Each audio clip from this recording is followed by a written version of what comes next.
Computers in their early days were used primarily for calculations in military and aerospace applications.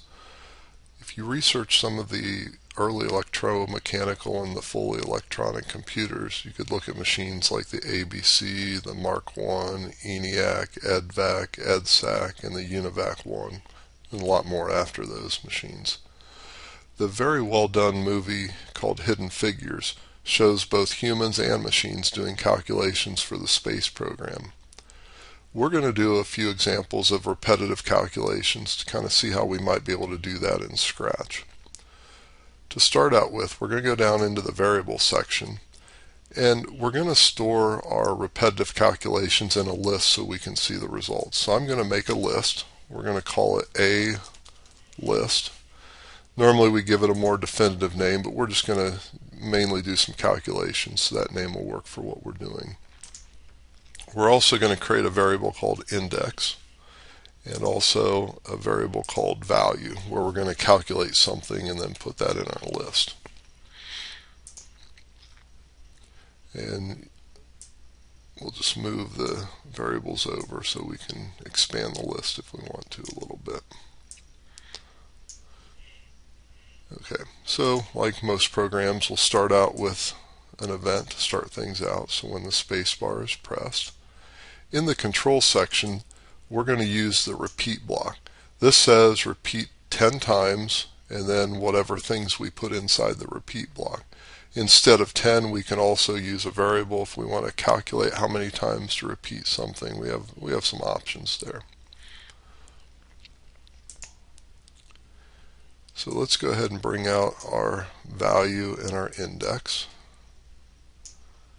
and then our operator. So we're going to do just some multiplication problems. A lot of your repetitive calculations involve multiplication and other things too. So we'll just do a multiplication for our example here. So to start out with, what we're going to do is we need to basically use our index. And we're going to start out our index at 1. And then we're going to do a calculation. So we're going to set, instead of index, we're going to set our value to. And then let's just say we'll take our index times 2. So we'll do basically our 2 tables. And then what we'll do is we'll take and down in our list, we'll say let's add something to the list. So we will add our value. So what we just calculated, we'll add that to the list. So it'll show in the list each time that we go through our loop. And then at the end, we want to change our index by 1. So we're going to increment our index by 1. So we'll go 1, 2, 3. Okay. Let's go ahead and lock that in there, and let's go ahead and run that. So notice there's our A list, and we have 2, 4, 6, 8. So we have all the multiples of 2 in our list. Okay.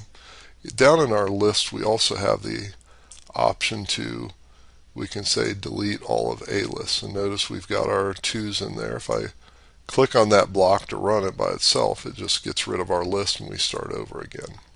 Okay. We'll just go ahead and drop that into our code. So each time we run this, we'll clean out our list and then we'll start fresh again. Now, something that might be a little more complex in our variables, if we say let's take the index times the index, so this would be a square root table. We can go ahead and press any key to continue. 1 times 1 is 1, 1 times 2 is 4, 1 times 3 is 9. Again, if we want to, for this one block where we set the value to something, we can do a very complex calculation if that's what our goal is here. Okay. Let's look at a different problem next. Let's say you were given the option. You could have $700 right now, or you could have $20 a month for the next 5 years. Which is the better deal? We could go ahead and calculate things out and come up with that answer, or we're going to look at a couple variations on a repetition loop for that. So I'm just going to set that guy off to the side, and we're going to start a new event. So this time we'll say when A is pressed. And then for this problem, we're going to keep track of the total. So that's going to be how much total money we have. We're going to start in each month. We're going to figure out what our total is. And then we also want to calculate the number of months. So let's call that num months. And we could use some other variables for the 5 years and things like that, but for what we're doing now, this should suffice. And we'll no longer show the index. So,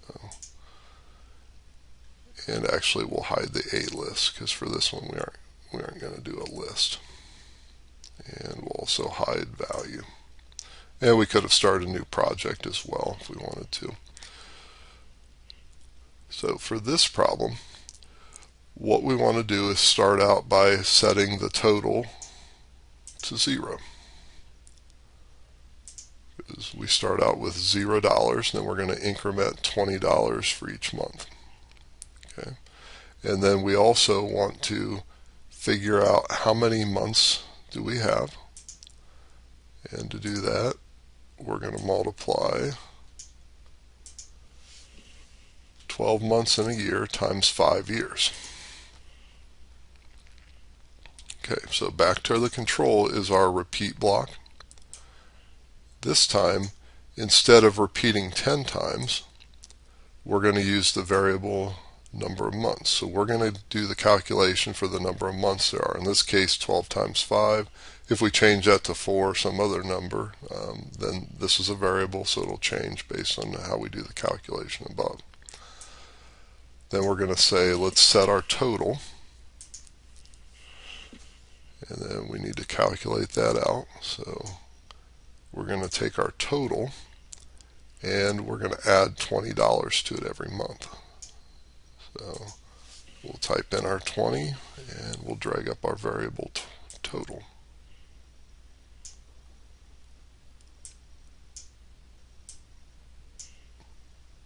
Okay. Now at the end, then we want to go ahead and we'll go ahead and display some information out after we've calculated this. Like we did early on, we used the join. We're going to want to display what our total is, and we'll put a description in front of that. We'll say 20 a month for 5 years is, and then we'll put the $sign in to make it look good. So let's go ahead and run this. We could press the A key or click on it. It says 20 a month for 5 years is $1,200. So that's a better deal than if we would have just gotten the $700 up front.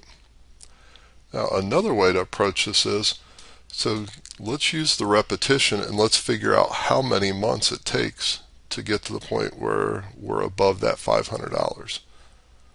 So rather than start from scratch, we can duplicate code.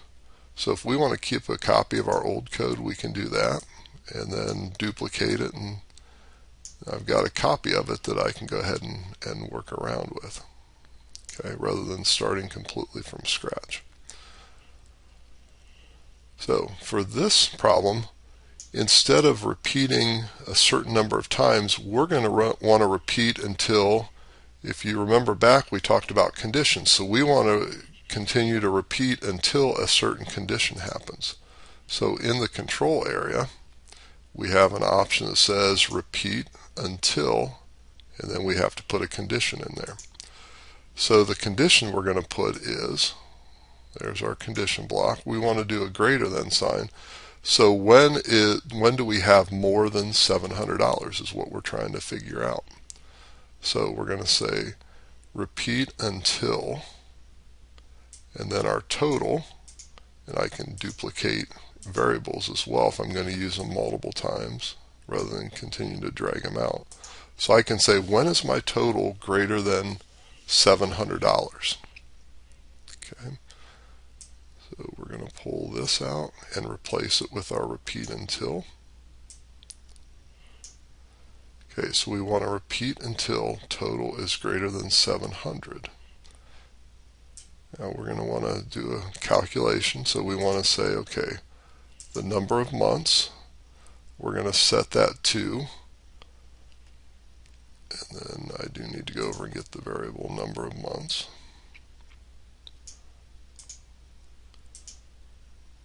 And we'll put that in here.